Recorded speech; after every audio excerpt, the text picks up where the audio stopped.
Hello everyone, welcome back to another episode of Technologyglance. Today in this video, I'm going to guide you through how you can auto-lock in Tango after some times. So let's get started. Firstly, open Tango app in your device.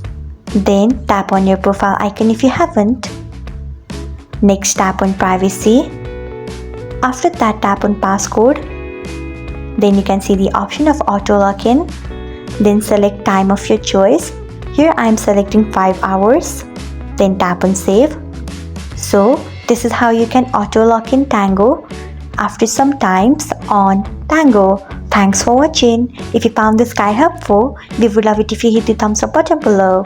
We upload great new tech tutorials like this one every day, so do not forget to subscribe to our channel and hit the bell icon so that you'll never miss another update.